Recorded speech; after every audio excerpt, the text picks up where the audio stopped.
Bonjour à tous et à toutes. J'espère que ça va bien. Il reste 1 minute avant le début de la session.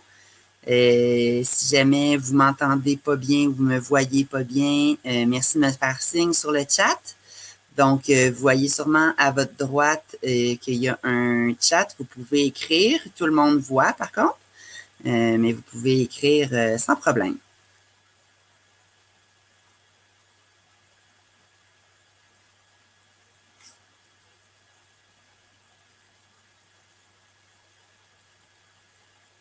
Bonjour Maxime, bonjour Karine. Donc, on va attendre une petite minute et on va commencer.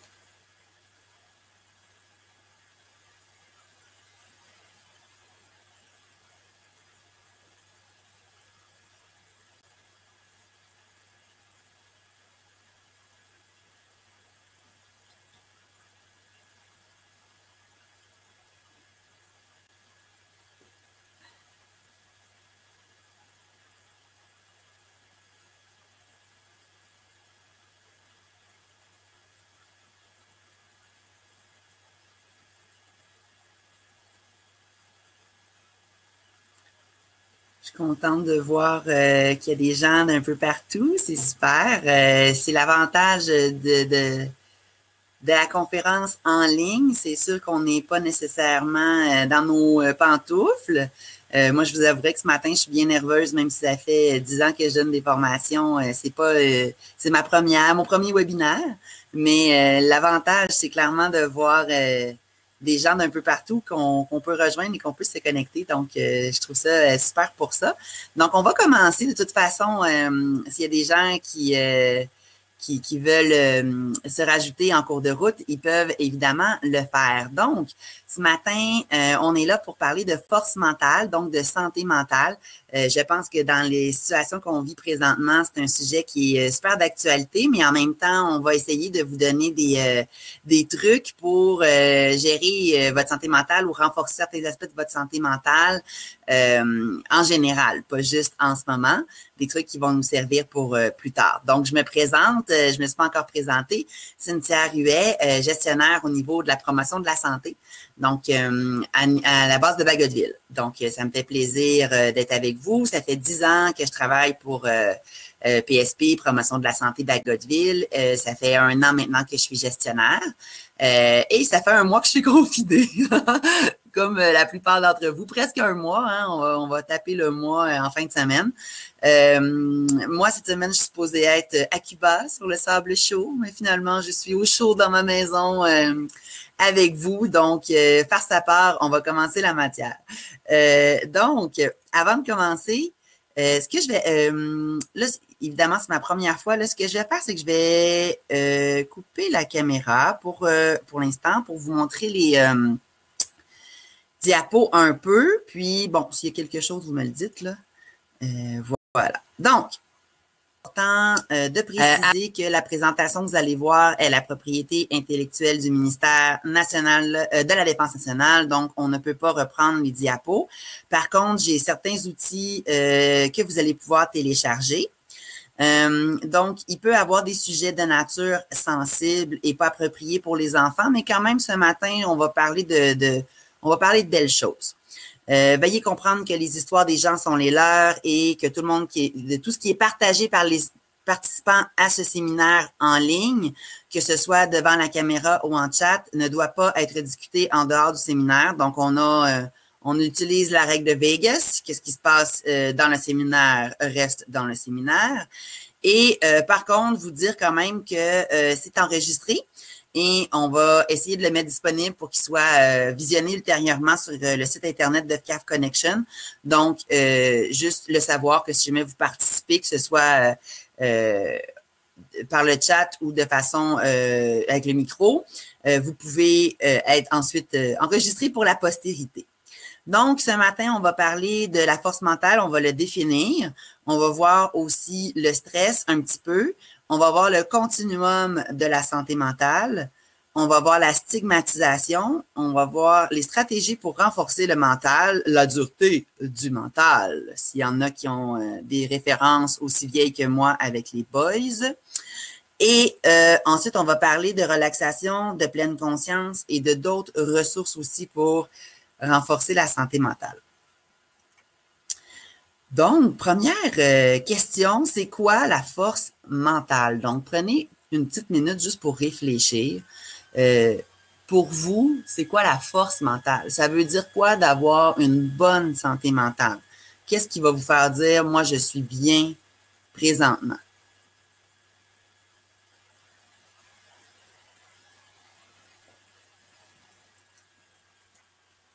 Donc, une bonne santé mentale, c'est avoir la force psychologique, la capacité et la latitude de gérer efficacement et avec succès le stress, les problèmes, l'adversité, les émotions pénibles et les frustrations de la vie de tous les jours. La santé mentale est essentielle pour que les soldats atteignent leurs objectifs et réalisent leurs rêves. Donc ici, on a une définition qui nous dit qu'une bonne santé mentale, c'est avoir les ressources finalement pour gérer efficacement tout ce qui est situation plus difficile ou émotion pénible. De la même façon, la résilience, qui est un synonyme de la force mentale, c'est un état de bien-être et de santé mentale dans le cadre duquel la personne possède la résilience psychologique et émotionnelle. Donc, la résilience, c'est quoi? C'est la capacité de rebondir après avoir affronté les revers ou les moments stressants de la vie. C'est aussi la capacité d'aller de l'avant, de s'épanouir et de se développer. Donc, la résilience ou la force mentale, c'est avoir une attitude pour dire l'important, c'est pas ce qui arrive, mais c'est qu'est-ce qu'on en fait. On n'a pas toujours le choix des situations qui arrivent dans notre vie, mais on a toujours le choix sur notre attitude ou la façon dont on va y répondre. Les personnes résilientes, les personnes qui ont des bonnes capacités de résilience, c'est les personnes qui, des fois, vont nous, excusez-moi l'expression, vont nous gosser. Ils vont nous taper sur les nerfs. C'est des gens qui sont toujours positifs, puis on dirait qu'on n'est pas capable de chialer devant eux. Des gens qui vont dire, ah, moi, j'ai eu 2 cancers, mais ça m'a tellement servi dans ma vie, ça m'a fait avancer. Donc, c'est vraiment la résilience, c'est vraiment ça, finalement. C'est pas d'éviter les obstacles ou de ne pas vivre d'obstacles, c'est de savoir que ces obstacles-là vont nous servir à avancer, puis qu'on peut rebondir, on peut s'en servir pour s'enrichir. Donc, c'est un peu ça, la bonne santé mentale. Donc, qu'est-ce qui vient avec la force mentale? Les gens qui ont une bonne force mentale ou une bonne résilience, quelles sont leurs compétences? Donc, qu'est-ce qu'on a observé je vais le dire, excusez-moi, chez ces gens-là? Donc, première compétence, la vivacité d'esprit. Donc, quelqu'un qui a une bonne force mentale va être capable de penser rapidement et de manière créative en situation de stress. Il y a aussi une bonne capacité d'attention. OK? Donc, en ce moment, c'est quelque chose, je pense, pour plusieurs personnes, qui est plus difficile de garder le focus sur qu'est-ce qui est important, sur les informations pertinentes, sur les tâches qui sont importantes, puis filtrer l'information non pertinente ou les éléments de distraction. Donc, ça, c'est quand même difficile dans les situations où on est sous stress. Aussi, une compétence, c'est d'abord l'intelligence émotionnelle, donc d'être capable de reconnaître pas seulement les situations et les faits, mais aussi les émotions, de savoir que il y en a des émotions, puis que ces émotions-là nous affectent. Donc, si je fais un lien avec ce qu'on vit présentement, le confinement, d'être capable de dire, c'est normal qu'on est un peu plus anxieux, c'est normal qu'on ait la mèche plus courte. Donc, si je m'impatiente aujourd'hui, je ne vais pas me dire, ben voyons pourquoi je suis impatiente. Je le sais pourquoi je suis impatiente. Je suis impatiente parce que je vis plus d'anxiété présentement. Donc, de le reconnaître, ça va m'aider à le gérer mieux. Et finalement, d'avoir une bonne connaissance de la situation, donc être capable d'assimiler l'information, de bien réagir par rapport à cette information-là. Donc, j'ai une petite question pour vous. Je vais vous faire participer. On va la voir. Voilà. Donc, si vous regardez l'épaule, vous avez une question que j'ai posée.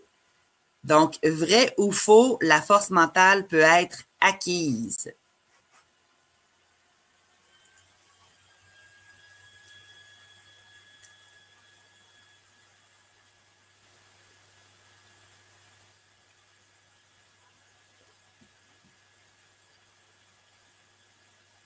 Donc, on a évidemment un plus grand pourcentage de vrai. Donc, vous avez raison. La force mentale, évidemment, il y a des gens pour qui c'est plus facile d'avoir les compétences que je viens de vous expliquer. Il y a des gens qui l'ont plus naturellement. Mais il faut pas se dire « Ah ben moi, je l'ai pas, la vivacité d'esprit. Ah ben moi, je l'ai pas, l'intelligence émotionnelle. Fait que c'est de même, je suis de même, puis ça finit là. » C'est pas un trait de caractère, la force mentale. Hein? C'est vraiment quelque chose qui peut s'acquérir de la même façon que la forme physique, de la même façon que la musculature ou que d'autres sortes de compétences qu'on peut acquérir. Il y en a qui vont l'avoir plus facilement, mais c'est possible pour tout le monde de s'améliorer, de renforcer certains aspects de notre force mentale, puis de avoir une bonne connaissance de la situation, c'est-à-dire d'être capable de dire, ben moi, ma faiblesse, c'est l'anxiété, moi, ma faiblesse, c'est la gestion de la communication, moi, ma faiblesse, c'est ma façon de m'exprimer. En sachant ça, ben on peut le travailler. Donc, c'est complètement correct de ne pas avoir toutes ces compétences-là puis de ne pas se sentir 100% en contrôle dans toutes les situations. L'important, c'est de savoir qu'on peut toujours travailler dessus. Donc, si on continue, je voulais vous présenter santé mentale. Vous allez l'avoir en outil téléchargeable aussi. C'est vraiment un outil qui est super important parce que ça nous permet de se situer un peu par rapport à la détresse que nous, on peut vivre ou que quelqu'un autour de nous peut vivre. Donc, faut pas se dire qu'on est soit en santé ou soit malade. Il y a une gradation là-dedans. Évidemment, quand on est dans la zone verte, quand on est en bonne santé mentale, ben, ça veut dire qu'on est en contrôle. Donc, on a une bonne humeur, on est calme, on prend les choses, on a un bon sens de l'humour, on est capable de prendre les blagues, on est en contrôle, on a un profil de sommeil ou d'habitude de vie finalement qui est normal, c'est-à-dire qu'il est la normalité pour nous. Il y a des gens qui font de l'insomnie toujours ou qui font pas d'exercice nécessairement, mais vous avez les mêmes habitudes de vie, vous vous sentez bien au niveau de l'énergie et on a peu ou pas de consommation. Si on parle d'alcool, de drogue, de jeu, on ne se sert pas de la consommation finalement pour réguler notre vie. Ça, c'est la zone verte. Dans la zone jaune, c'est la zone en réaction. N'importe quel humain va vivre des moments dans la zone jaune. C'est normal. Présentement, avec ce qu'on vit, je dirais qu'il y a probablement beaucoup de gens qui sont dans la zone jaune, puis c'est correct. C'est comme notre cerveau qui se met en réaction par rapport à des stresseurs, des émotions, des situations plus inhabituelles. Donc, on peut être plus irritable, impatient, nerveux, plus triste. On peut avoir aussi un moins bon sens de l'humour, donc utiliser le sarcasme ou des blagues un peu déplacées. On peut aussi avoir tendance à se déconcentrer, à oublier des choses. On peut avoir des troubles du sommeil, des cauchemars ou des pensées intrusives, donc le petit hamster qui roule plus. On peut sentir qu'on est plus tendu, qu'on a des maux de tête, qu'on a moins d'énergie, on a moins le goût de faire certaines activités et on peut consommer un peu plus, que ce soit en alcool, en drogue, en cigarette ou si on utilise une autre sorte de consommation comme le jeu en ligne. On va peut-être consommer un peu plus. C'est notre automédication, hein, c'est de dire, ah ben, là, je suis plus stressée, je vais prendre un petit verre de vin de plus ou je vais fumer un peu plus, puis ça va m'aider à gérer mes émotions. C'est normal d'avoir des moments dans la zone jaune. Notre corps se met en réaction. Si on se repose, si on utilise nos outils, on va revenir vers la zone verte.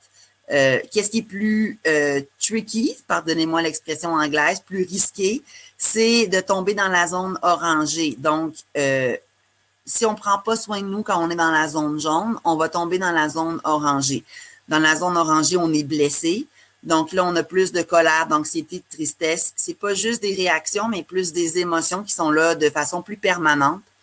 On peut avoir du désespoir, des attitudes négatives.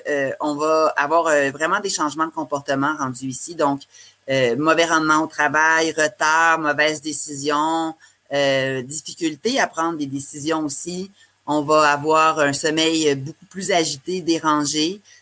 Plus fatigué, moins d'activité sociale, plus de consommation. Donc, on commence vraiment à avoir des comportements qui ne nous ressemblent pas. Dans la zone orangée, les gens autour de nous souvent vont dire je te reconnais plus, là, t'as changé. Donc, c'est une zone où est-ce que vraiment, à ce moment-là, on a besoin de faire un stop, de dire, il y a vraiment quelque chose qui fonctionne pas et je dois prendre soin de moi absolument. Dans la zone jaune, on peut continuer à fonctionner. Dans la zone orange, ça commence à être de plus en plus difficile de fonctionner. Puis si on continue à s'obstiner ou à ne pas prendre soin de nous, à ne pas demander de l'aide, on va tomber dans la zone rouge, qui est la zone malade. La zone rouge, habituellement, au niveau de la santé mentale, quand on est en zone rouge, on va avoir un diagnostic ou une aide professionnelle. Ça va être beaucoup plus difficile de s'en sortir par soi-même et ça va être beaucoup plus long aussi de revenir dans la zone verte. Mais ça se fait. La flèche va dans les deux sens, on peut revenir. Mais si on se rend jusqu'à la zone rouge, c'est plus long. Donc, dans la zone rouge, on a vraiment des attitudes et des comportements qui sont différents. Nos habitudes de vie sont complètement chamboulées. On n'est plus capable de fonctionner de la même façon. Au travail, c'est impossible. On n'a pas de rendement, pas de concentration, conflit avec les autres, évitement, beaucoup de colère. C'est difficile d'avoir une conversation parce que la personne dans la zone rouge, elle est pas, on sent pas qu'elle est rationnelle. Elle va d'ailleurs avoir très peu de contact, cette personne-là, et probablement beaucoup plus de comportements de compensation, donc de l'alcool, de la cigarette, du jeu, même de l'Internet ou autre chose de consommation dans ce style-là. La bonne nouvelle, c'est que peu importe comment on se rend jaune, orange ou rouge, on peut toujours revenir dans la zone verte, mais évidemment, plus on se rend loin dans la zone rouge, plus ça va être long revenir dans la zone verte. Donc, l'idéal, c'est de se surveiller. Puis quand on sent qu'on est dans le jaune, mais qu'on tombe vers l'orangé, ben c'est le temps de vraiment utiliser des moyens plus soutenus pour nous aider à revenir vers le vert. De la même façon, je voulais vous montrer la recette du stress. Ça, c'est... j'ai pris ça sur le site du stress humain. Donc, peut-être vous avez déjà entendu parler de Madame Sonia Lupien, qui est la spécialiste en stress au Québec. Donc, la recette du stress, c'est la recette ciné. Donc, qu'est-ce qui va nous donner du stress? C'est le fait d'avoir un manque de contrôle. Donc, une situation dont on n'a pas le contrôle. Évidemment, c'est facile de prendre l'exemple de la COVID-19 présentement. Donc, on se fait donner des consignes, on n'a aucun contrôle sur la situation. En plus, il y a vraiment un élément d'imprévisibilité, donc le deuxième nom. Est-ce qu'on va revenir au travail dans 2 semaines, dans 3 semaines, dans 1 mois? Est-ce qu'il y a des gens autour de nous qui vont être malades? Est-ce que ça va nous affecter d'une autre façon? Donc, présentement, les nouvelles changent presque à chaque jour. Donc, évidemment, ça fait en sorte que on peut pas rien tenir pour acquis. Donc, il y a beaucoup d'éléments d'imprévisibilité. Des éléments de nouveauté aussi, quelque chose qu'on n'a jamais fait face. Évidemment, ça va nous procurer du stress parce que comme on n'a pas d'expérience, bien, on se demande toujours si on va bien faire. Donc, une expérience nouvelle, une situation qu'on n'a jamais vécue. Et finalement, une situation qui va menacer notre ego. Notre ego, là, c'est pas une façon de dire on a peur d'avoir l'air ridicule, mais vraiment, ça menace nos capacités. Est-ce que moi, je suis capable de faire face à ce type de situation-là? Est-ce que j'ai les ressources nécessaires? Donc, juste pour alimenter la discussion, je vais vous poser une petite question en ce moment. Donc, vous pouvez répondre dans le chat. Est-ce que vous avez des facteurs de stress de présentement? Quelque chose qui vous donne du stress, une source de stress que vous n'êtes pas habitué de gérer d'habitude. Donc, oui, on a tous des éléments de stress dans notre vie, mais qu'est-ce qui, ces temps-ci, dans les 3-4 dernières semaines, pourrait vous donner du stress qu'habituellement vous n'avez pas à gérer? Donc, je vous donne une petite minute pour l'écrire si jamais vous voulez participer. Sinon, j'ai plein d'exemples aussi à vous donner. Je ne suis pas inquiète qu'on va en trouver des facteurs de stress.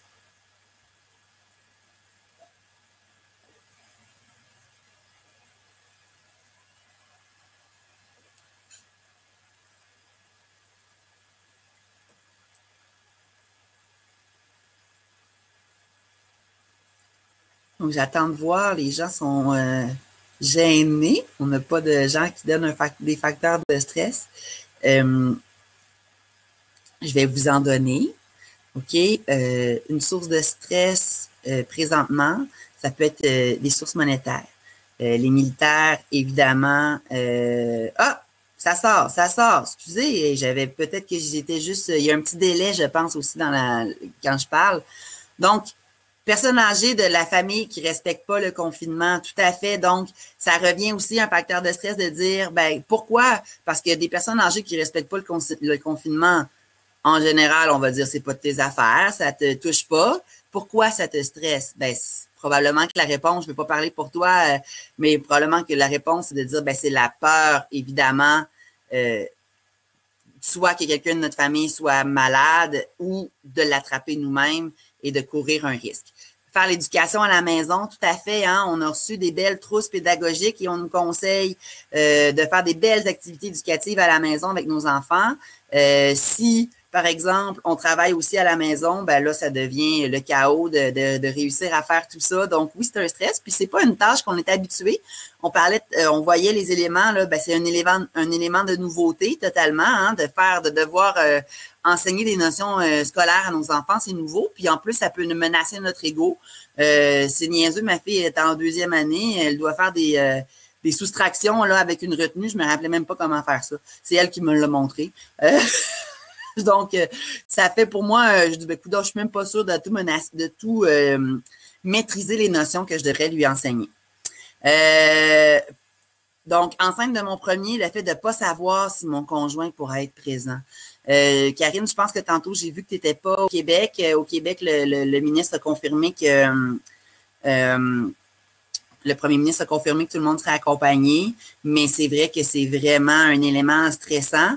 Je me ramène à ma région, à Bagotville, en ce moment, le département d'obstétrique à l'hôpital, c'est un des foyers d'éclosion de la maladie. Donc, oui, c'est un élément stress aussi. En plus, être enceinte de ton premier, c'est un élément de nouveauté, c'est un élément d'imprévisibilité déjà. Hein? Être enceinte, surtout notre premier enfant, c'est déjà une situation où est-ce qu'on est complètement dans la nouveauté.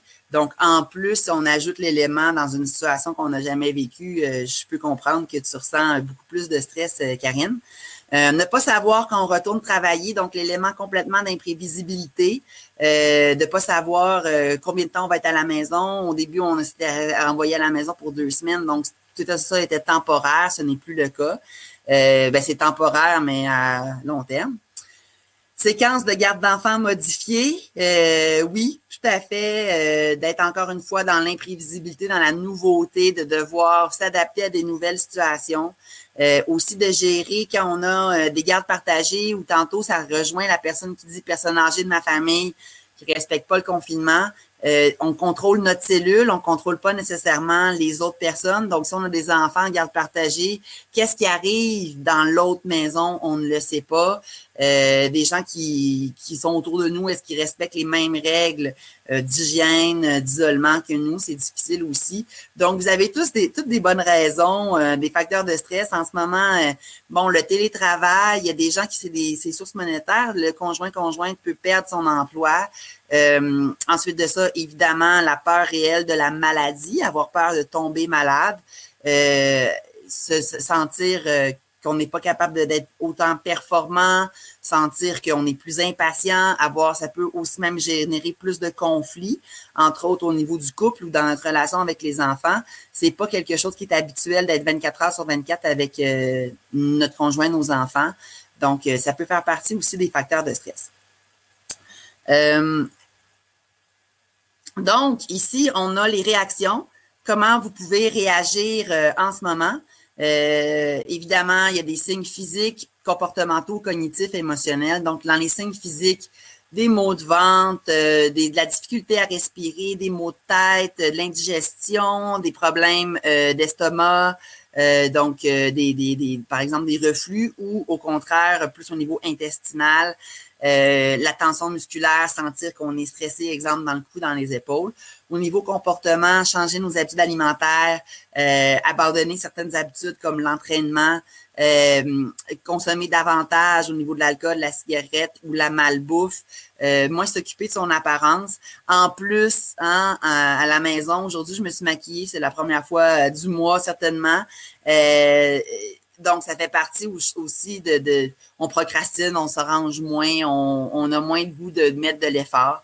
Dans le cognitif, c'est super difficile de se concentrer, le hamster qui roule, d'avoir aussi des fois des spirales négatives, de se faire laisser envahir par les émotions. Donc, on rentre aussi dans l'émotionnel, d'être plus nerveux, anxieux, irritable, crise de larmes, impatience, etc. Tout ça, c'est super normal. Le stress est une réaction physique. C'est pas nous qui contrôlons comment notre corps va réagir, la quantité d'hormones qu'il va nous donner. C'est normal d'avoir des réactions présentement et de se sentir différent dans notre corps, dans notre esprit.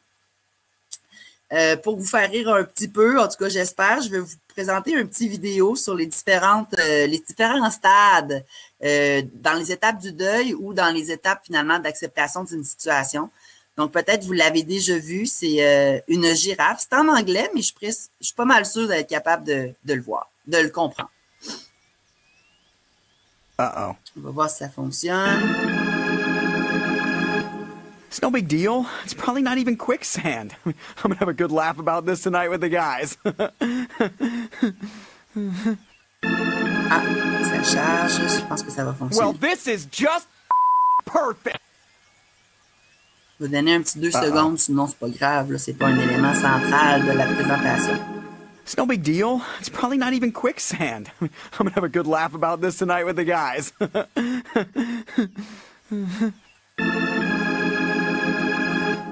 Well, this is just perfect. Stupid quicksand. Stupid jungle. I want to bite someone in the face. Mother.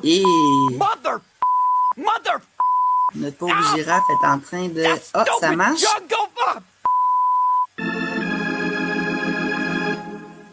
Are you there, God? It's me, Giraffe. Listen, if you would just give me a mulligan on this quicksand thing, I promise. I promise. No more peeing on your shorter creatures. What, you get a deal?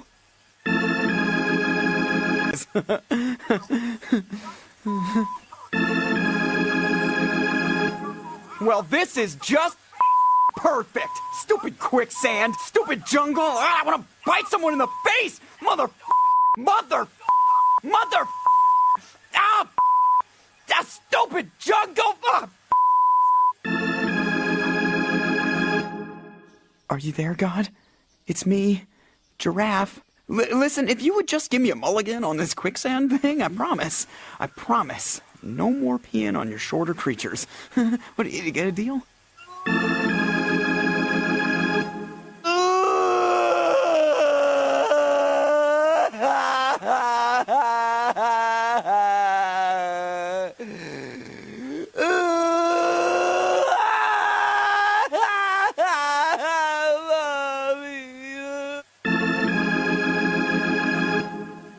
You know something?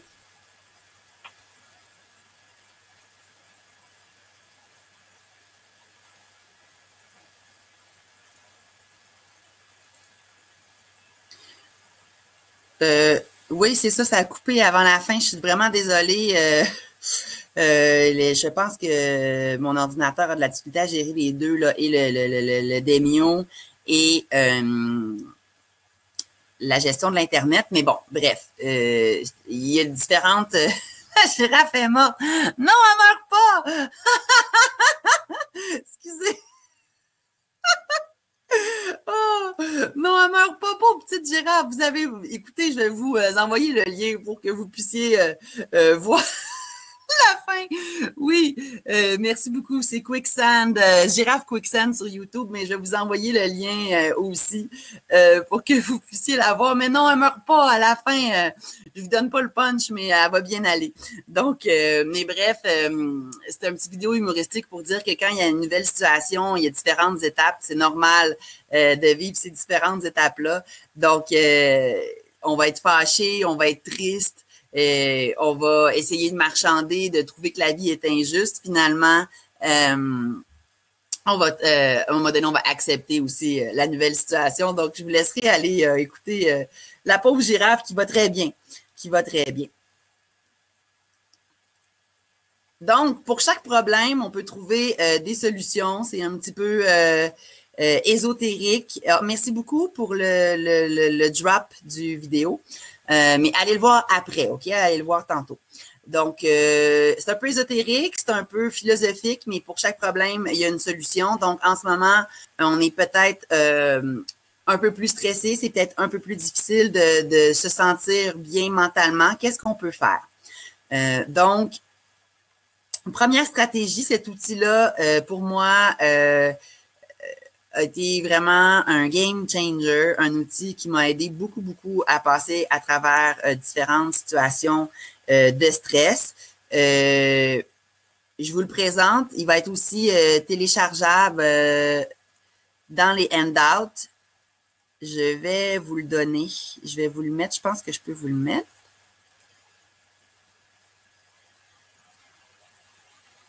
Ah, là, je vous ai mis le continuum et je mets aussi la grille.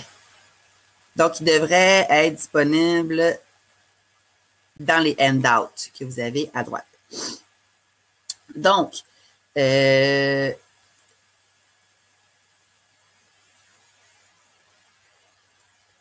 oh, excusez-moi. Je lisais en même temps les chats. Donc, on revient. La fameuse grille. Pour chaque situation, d'accord, on peut la placer dans la grille quand il arrive une situation. Là, évidemment, on peut prendre en ce moment la situation du confinement et de toute la nouvelle réalité. Qu'est-ce qu'on a du contrôle? Qu'est-ce qu'on n'a pas de contrôle? Ben, sur quoi on n'a aucun contrôle? Vous en avez nommé tantôt, on n'a pas de contrôle sur quand est-ce qu'on retourne travailler, on n'a pas de contrôle sur est-ce qu'on va avoir la maladie ou pas, on n'a pas de contrôle sur les mesures qui nous sont imposées. Donc, ça fait beaucoup d'éléments sur lesquels on ressent du stress parce qu'on ne fait pas partie de la décision, puis on n'a aucun contrôle. Donc, à ce moment-là, quelle est la bonne attitude et la mauvaise attitude? La bonne attitude, c'est dans le vert, c'est d'accepter lâcher prise, de dire, ben, j'ai pas de contrôle, hein, donc ça me donne rien d'y penser, ça me donne rien de faire des plans, des scénarios, d'essayer de faire toutes sortes d'actions. J'en ai pas de contrôle, je n'ai aucune idée de ce qui va se passer, je ne fais pas partie de la décision. Donc, c'est la bonne action à ce moment-là parce qu'on n'a pas de contrôle, c'est de rien faire, c'est de dire, ben, il faut que je lâche prise, il faut que j'accepte que j'ai pas de contrôle là-dessus. La mauvaise attitude à avoir, c'est d'agir, donc de tenir bon, de s'accrocher, essayer de faire des scénarios, de penser à plein d'affaires qui pourraient nous arriver, donc faire aller notre réactivité à ce moment-là, c'est pas la bonne solution parce qu'évidemment, on ne sait pas ce qui peut arriver. Dans la même situation, sur quoi on a du contrôle? Ben, il y a des éléments, évidemment, notre attitude. Hein, on a toujours le contrôle sur notre attitude, mais on est en contrôle de certaines choses. Vous avez du contrôle probablement sur les activités que vous pouvez faire dans la maison, le fait de sortir dehors ou de pas sortir, le fait de cuisiner, faire des choses d'avance, d'acheter certaines provisions qui pourraient vous faire sentir mieux, de respecter d'avoir une nouvelle routine, de faire des respects je vais le dire, de soins d'hygiène. Donc, ce type de choses-là, on est en contrôle. Je vais vous donner un exemple pour moi. Moi, j'aime beaucoup planifier. Là, je peux pas planifier. Donc, ce que je fais en ce moment, j'essaie de faire des tâches qui étaient un peu dans la semaine des 4 jeudis. Donc, ça m'occupe, ça me fait sentir que j'ai du contrôle.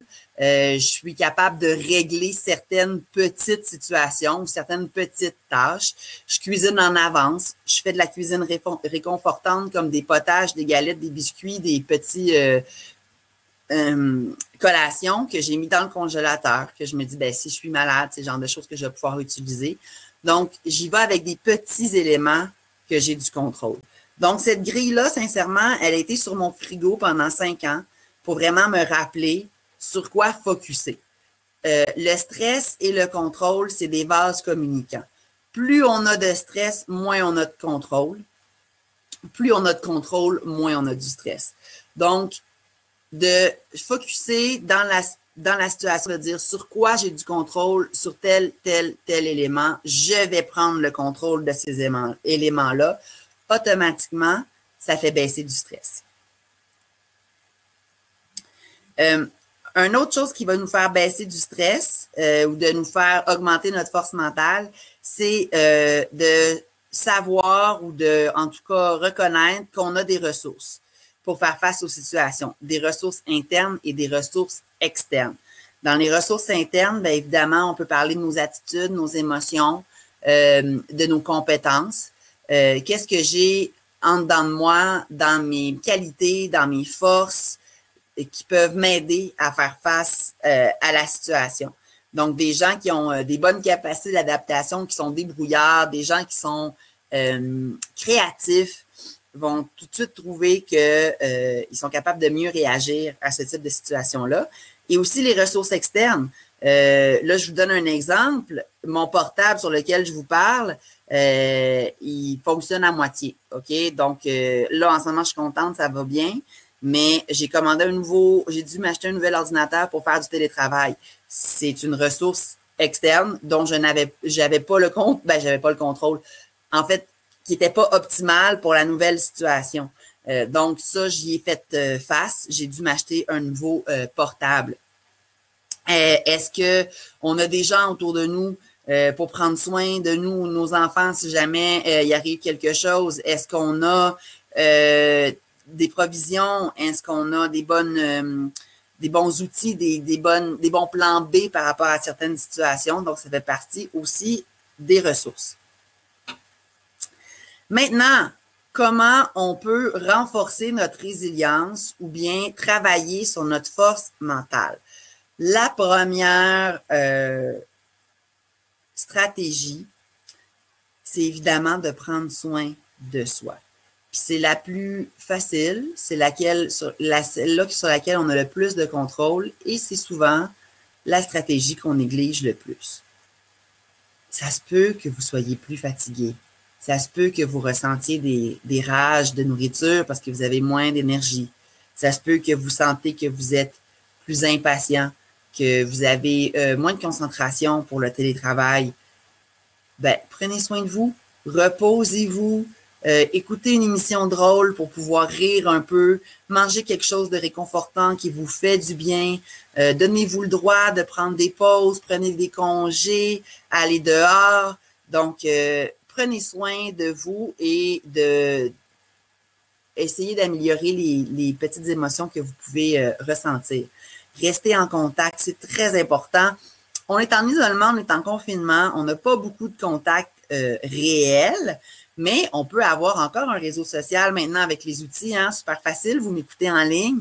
Donc, de faire des Skype, des FaceTime, là, en tout cas des appels vidéo, de jouer dehors à un certain niveau de distance, de prendre de nos nouvelles, d'aider les membres de notre famille qui sont dans des situations plus précaires. Pratiquer des exercices de santé mentale et en apprendre davantage sur la question, ça fait partie des choses que vous faites en ce moment. Et on va en voir d'autres dans les prochaines minutes, des exercices de santé mentale.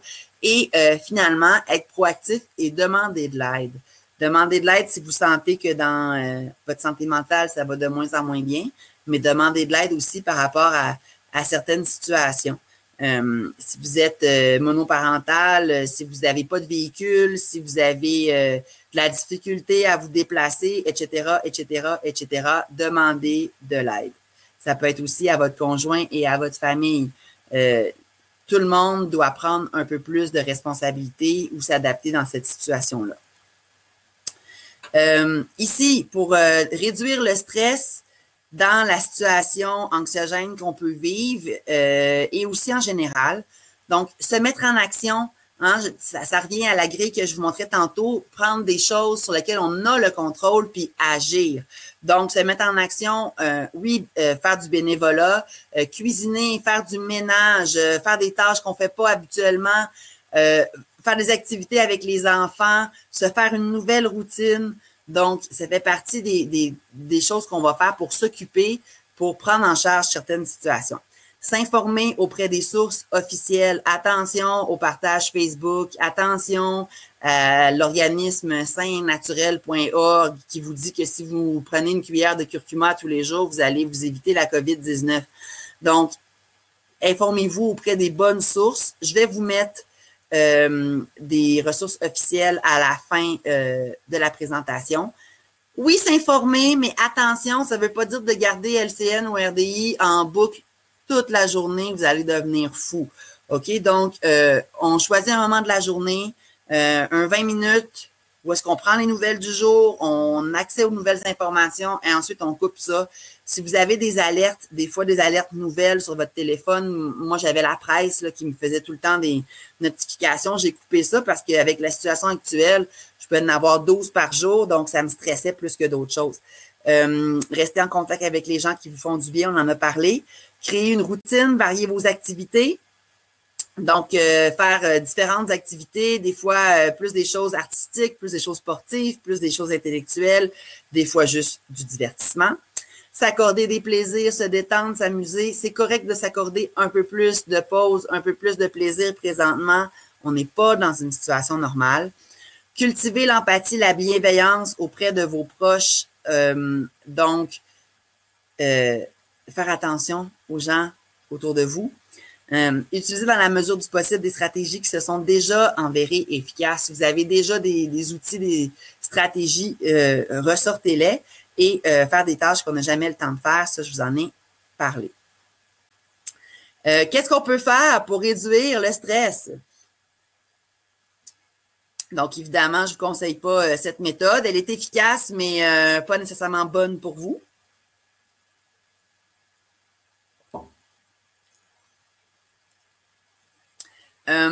Donc, ici, j'ai pris ça sur la page Facebook du groupe SBMFC. Ce n'est pas une source officielle.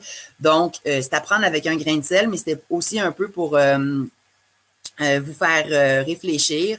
De dire que en ce moment, travailler, faire du télétravail, c'est pas une situation de travail habituelle. Donc, on ne dit pas je travaille de la maison, on dit je suis à la maison en train de gérer une crise, à essayer aussi de travailler. Le fait de prendre soin de nous présentement, de notre santé mentale, physique, émotionnelle, c'est vraiment ce qui est le plus important. Je vous donne un exemple. Hier, ma fille de 2 ans, elle me dérangeait constamment. J'arrivais pas à travailler. Elle venait m'attraper les jambes. Elle voulait vraiment se coller. Finalement, j'ai fermé l'ordinateur. J'ai pris 30 minutes. Je suis allée me coller avec elle. Ensuite, j'ai pu travailler quasiment 1 heure non-stop. Elle était rassurée. Donc, c'est la priorité présentement, notre santé globale, celle de nos proches. On ne devrait pas essayer de compenser en faisant des plus longues heures. Donc, oui, justement, hier, ma fille, elle m'a enlevé 30 minutes parce que je suis allée la coller. Donc, est-ce que le soir, ça veut dire que je vais rattraper ça? On n'est pas supposé. On fait ce qu'on peut, on fait ce qui est possible de faire. On va être gentil avec nous-mêmes, indulgent, ne pas juger nos réactions par rapport à celles des autres. Ma collègue réussit à faire 8 heures de télétravail par jour. Moi, j'en fais seulement 4. Je suis moins bonne. Non. La même chose non plus, on va avoir de l'empathie envers les autres. Il y a des gens qui sont trop stressés, qui sont même pas capables de travailler. Il y a des gens qui ne sont pas capables en ce moment de bien gérer la situation. On n'a pas à les juger, on ne sait pas dans quoi ils se trouvent. Et les succès de notre équipe ne doivent pas être mesurés de la même façon. En promotion de la santé, évidemment, notre façon de travailler est complètement chamboulée, donc on doit trouver d'autres indicateurs qu'on va bien puis qu'on travaille bien. La relaxation, j'ai une petite question pour vous. Attendez, je cherche ma question. Oups!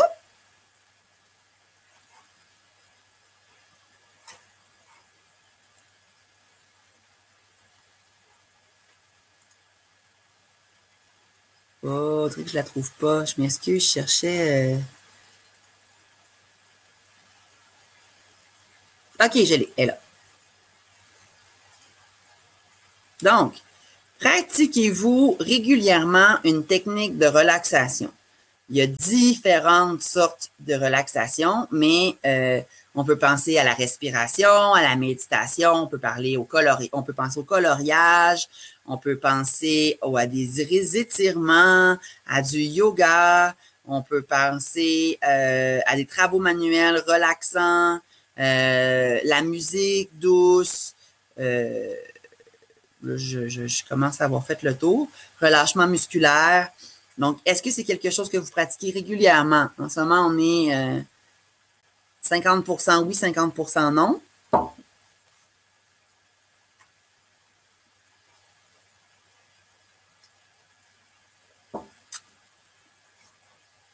Donc, bravo à ceux qui en pratiquent régulièrement parce que la relaxation, on dit que si on en pratique 10 minutes par jour, les effets sont durables à long terme. Donc, qu'est-ce qu'une bonne technique de relaxation? Ben, c'est une technique qui va nous permettre finalement de se retrouver dans un état physique de repos profond, de aussi ralentir notre rythme cardiaque, respiratoire, diminuer la pression sanguine, la tension musculaire et évidemment, ce qu'on cherche aussi, c'est à faire le vide.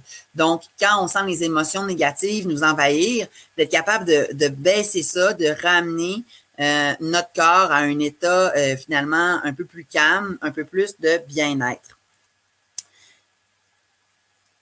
De la même façon, la pleine conscience, peut-être que vous en avez déjà entendu parler, c'est une méthode de relaxation très populaire et très tendance.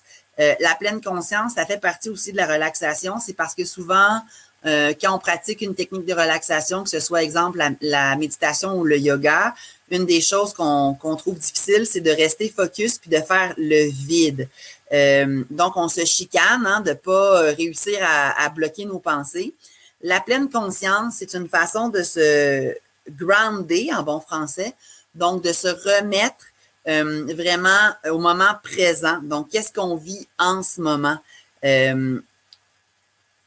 Si je fais quelque chose en pleine conscience, je suis 100% focus sur qu'est-ce que je fais. Est-ce que je suis en train de respirer? Est-ce que je suis en train de manger? Est-ce que je suis en train de conduire? Est-ce que je suis en train de laver la vaisselle? Si je lave la vaisselle, je ne devrais pas être en train de réfléchir à ma journée de travail demain. Je devrais être concentrée 100% sur toutes les sensations que me procure laver la vaisselle, l'eau sur ma peau, l'odeur du savon, les bruits de la vaisselle qui s'entrechoquent dans l'eau. C'est toutes des choses qu'on ne prend plus attention. Conduire, on le fait aussi souvent par automatisme. Donc, d'aller chercher la pleine conscience, d'être vraiment 100% dans la tâche qu'on fait, ça va vraiment diminuer les ondes qui sont associées au stress, à l'anxiété, à la distraction, stimuler les ondes qui sont plus dans le contrôle et dans l'optimisme. Et ça nous aide à prendre des meilleures décisions parce qu'on est 100% dans ce qu'on fait et c'est plus facile de prendre des décisions judicieuses pour notre santé. On va vous mettre des liens aussi pour aller chercher davantage d'informations sur la pleine conscience. Mais comment commencer? Ben, premièrement, c'est d'aller chercher c'est quoi mon objectif personnel. Est-ce que c'est d'être plus calme? Ben, si on fait une relaxation, c'est sûrement ça, d'être plus calme, de me sentir plus heureux, d'arrêter mes pensées négatives, exprimer votre vision de façon à la garder à l'esprit. Donc, moi, ce que je veux, par exemple, c'est réussir à faire tous les jours 5 minutes de relaxation et on se sert de cette vision-là comme principe directeur pour prendre nos décisions. Donc, si notre famille nous dit viens tout de suite dans une discussion de groupe, on peut dire ben je vais venir, mais plus tard, parce que présentement, dans ma routine, je suis rendue à faire mon exercice de relaxation. Ça peut être, là, c'est un exemple, ça peut être évidemment tout plein d'objectifs différents avec la pleine conscience. Donc, une autre question pour vous. Vrai ou faux, les personnes qui ont une bonne santé mentale ont rarement de mauvaises journées.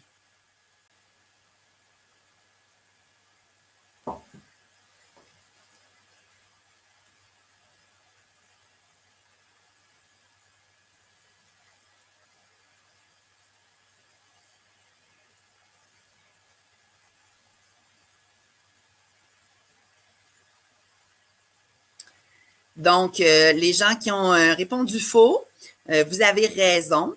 En fait, les gens qui ont une bonne santé mentale ont aussi des mauvaises journées. Par contre, la capacité qu'elles ont, ces personnes-là qui ont une bonne santé mentale, c'est de laisser les émotions d'une journée dans cette journée-là et reprendre le lendemain avec une toute nouvelle attitude. Donc, un bon truc pour programmer notre mentalité, pour programmer notre attitude, c'est de commencer la journée avec une intention.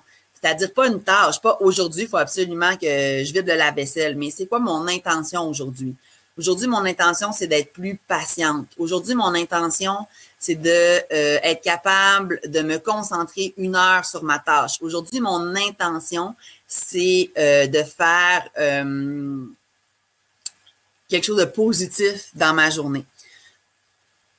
Donc, d'avoir une intention plus au niveau attitude, émotion, comportement que vraiment de se mettre une tâche.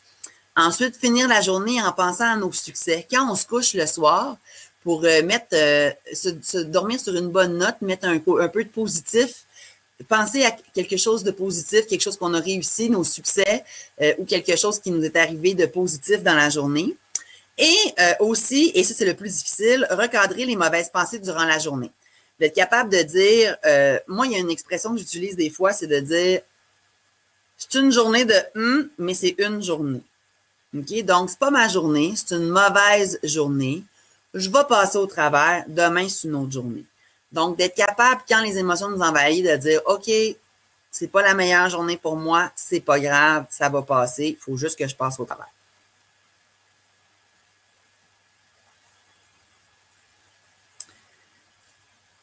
Une autre bonne, en fait, pas une autre bonne façon, mais l'ultime façon finalement d'améliorer notre santé mentale, c'est de demander de l'aide si on sent qu'on en a besoin.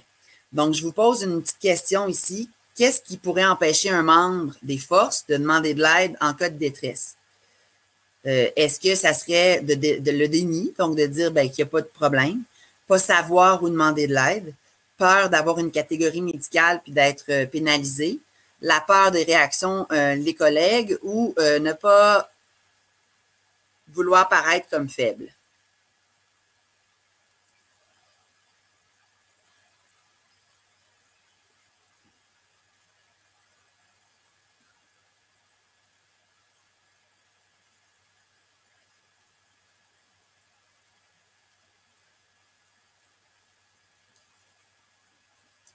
Donc, on a quelques réponses. Ne pas savoir où demander de l'aide a eu 0 réponse parce que je pense qu'en général, et surtout les militaires savent très bien où sont leurs ressources. Par contre, toutes les autres réponses sont bonnes. Donc, je vous ai pas, c'était pas nécessairement une bonne réponse ou une mauvaise. Véronique a répondu toutes ses réponses. C'est à peu près ça. Il y a différentes raisons qui peuvent empêcher les gens d'aller demander de l'aide, entre autres de dire que les gens vont penser qu'ils sont fous, qu'ils vont être libérés des forces, qu'on va les traiter différemment, qu'on va penser qu'ils sont faibles ou par honte, par gêne. Pourtant, demander de l'aide, c'est un geste qui est courageux parce que c'est difficile de mettre le genou à terre et de dire oui, j'ai besoin d'aide. Par contre, c'est la meilleure façon de se rétablir. Quand on demande de l'aide, on est écouté, compris, sans jugement. On va sentir qu'on n'est plus seul, qu'on a quelqu'un pour nous aider, on va être encouragé, on va être capable de voir les choses de façon plus rationnelle, plus claire. Donc, ultimement, évidemment, ça va nous aider à retrouver de l'espoir, à améliorer la situation.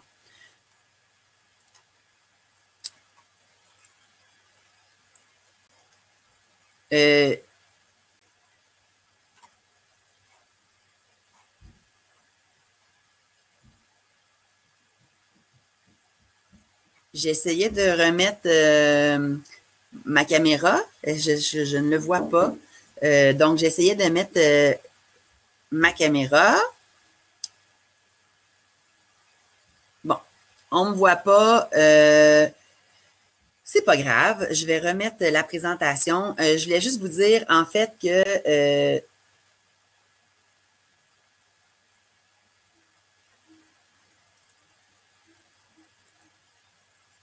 bon, excusez-moi, j'ai un petit problème technique ici, c'est pas grave, là. OK? En terminant, là, je voulais juste vous dire que de demander de l'aide, c'est vraiment la bonne façon, finalement, de recevoir des outils pour être capable de s'en sortir. Puis en ce moment, c'est possible que vous en ayez besoin. C'est pas un signe de faiblesse, c'est un signe de normalité, d'humanité. Donc, au niveau des ressources, la santé mentale est encore là. C'est sûr que vous devez vérifier auprès de votre base. Chaque base fonctionne de façon différente. À Bagotville, il y a encore la parade de santé mentale. Donc, c'est quelque chose que vous pouvez vérifier. Internet, source fiable, on va vous mettre des liens. Et nos formations, mais évidemment, ça va être quand ça va revenir à la normalité. Présentement, on ne donne pas de formation. Voici différentes ressources. Programme d'aide aux membres, hein, ça marche aussi pour les familles. la ligne directe canadienne sur le suicide, les sites sur la COVID-19 officielle Canada et Québec, la ligne d'information pour les familles, le centre de réponse si jamais on vit de l'inconduite sexuelle, Jeunesse, j'écoute pour les jeunes. Et je vais juste vous montrer, on a aussi des outils. Ici, il y a un dépliant, on protège sa santé mentale à la maison aussi, super intéressant. Le lien qui est là, le lien sur Connexion Fac, c'est le seul que vous avez besoin en ce moment d'avoir. Donc, si vous allez sur le site de Connexion Fac, dans la base de Bagotville, sur Promotion de la santé, dans l'onglet Ressources et outils, vous avez tous les liens Internet qu'on vient de vous parler et vous avez aussi des outils. Vous avez le continuum de santé mentale, la grille de contrôle personnel et ce superbe dépliant sur la santé mentale. Donc, c'est la fin. Je vais essayer de voir si je peux rebrancher ma caméra.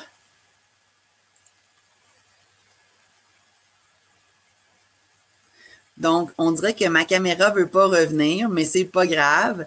Si c'est rien que ça, je suis capable de vivre avec ça. Je vous remercie beaucoup d'avoir assisté à la formation. N'hésitez pas d'aller chercher les outils sur le site de Connexion Fac et je reste encore 3-4 minutes sur la session. Si jamais vous avez des questions, vous pouvez les poser dans le chat. Donc, désolée de ne pas être là en visuel à la dernière seconde, mais je vous accompagne quand même et j'ai un grand sourire pour vous souhaiter une bonne journée.